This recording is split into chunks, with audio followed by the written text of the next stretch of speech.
Schwinn, it's nice. It's got 3 speeds. I'm no joke, people. I want you to take a look at the folks behind me. The folks behind me are the heroes of this PACT Act fight. They've been on this case for 15 years, fighting to get recognition that our government is responsible for the poisoning of its own troops. And they've been fought every step of the way by the very government they swore to protect and defend.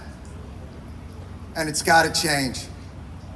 We saw the Vietnam veterans go through it, and by the way, none of this fight happens if we weren't standing on the shoulders of the Vietnam veterans. Their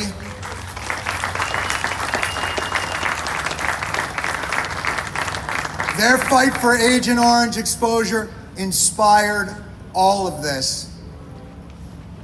And it's shameful that we're repeating the same mistakes of the past. And so that's the part that we've got to change, ladies and gentlemen, because in this country, we always have money for war. We always have money to send you overseas. We always have money to put you in harm's way. But we always come back and try and balance the budget on the consequences of that sacrifice that you've made. It's the lowest hanging fruit of a functioning society, ladies and gentlemen, and it's got to stop. And we're this close. Due to the work of these individuals here, the service organizations like VFW and American Legion and Burn Pits 360, who got me involved in the fight 3 years ago, Rosie and Leroy Torres, who've given everything. They've given everything. And all this is tied together. You know, we talk about mental health. We talk about suicide for veterans. It's all tied together. There's so few Americans that serve anymore that the onus of our wars is borne by a tiny percentage of this country, probably by design. We need more people to get involved, because when you come home for war, then it's our responsibility. You had our backs, now it's our turn to have yours. You earned it. We're 6 senators away from getting this bill done. And so I'm gonna ask for your help one more time. I'm gonna throw some things out there to you that I need your help on.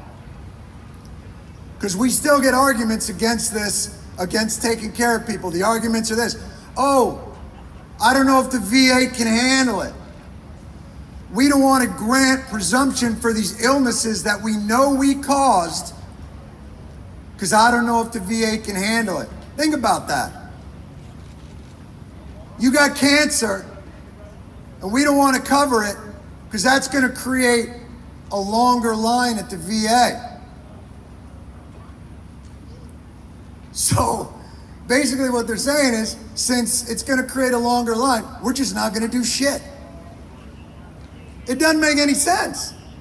And by the way, the VA has come out and said, with this PACT Act bill, it's got enough in it that we can handle it now, that we know what we're doing.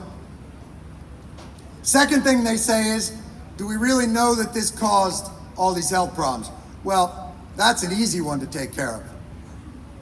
I challenge every congressperson, representative, and senator in this country to go back to your home district and dig a pit in the middle of your town and take everything that you use in that town and throw it in that pit and cover it with jet fuel and light it on fire and leave it burning 24 hours a day, 7 days a week. And then tell me how long it takes for your voters to tell you it's causing them problems. We'd have this bill passed in a week. War is hell for a reason. And it's not just about burn pits. It's about those at Camp Lejeune that have been drinking benzene. It's about the veterans at K2 that were exposed to all kinds of toxics. It's about the Blue Water vets. It's about the vets that were exposed to Agent Orange. It's about recognizing that war has a cost. That the value of the American military isn't in the toys. It ain't the drones, it ain't the planes, it ain't the tanks, it ain't the armaments. It's the people. It's the men and women.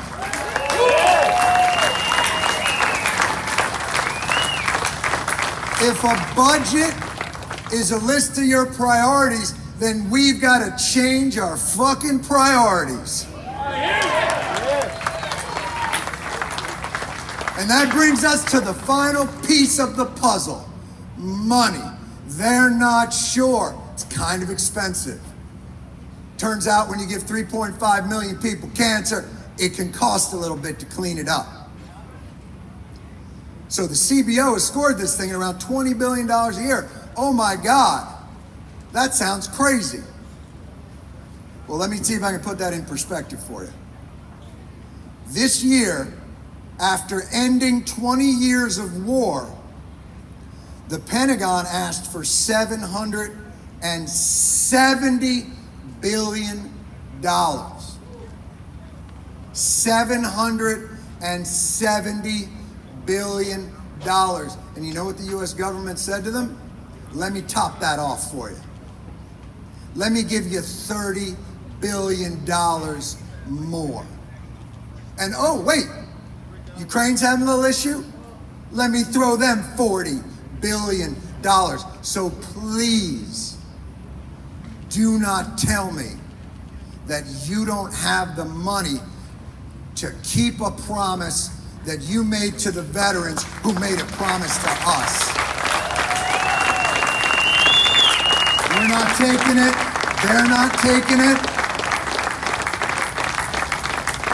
If we as a country can't take care of the people that take care of us, then we don't have much of a country.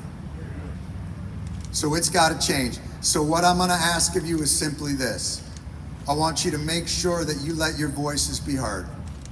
That you contact the senator in your state and you find out where they stand on the PACT Act, where they stand on finally living up to the promise that we made to the veterans of this country, and finally realizing that when we go to war, it has a cost. And if we're not willing to bear the cost of that war on the men and women that fight those wars, then stop going to fucking war.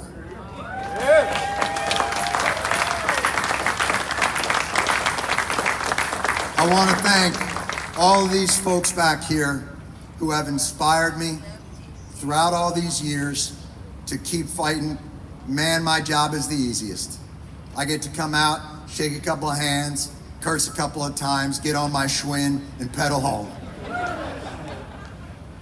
But they live with this for the rest of their lives. And this bill we're gonna pass, and we're gonna pass it, doesn't change that. But the least we can do is ease their burden on the road just a little bit, in the way that you've all eased our burdens just a little bit. Thank you all so much for being here. I hope to get this thing back.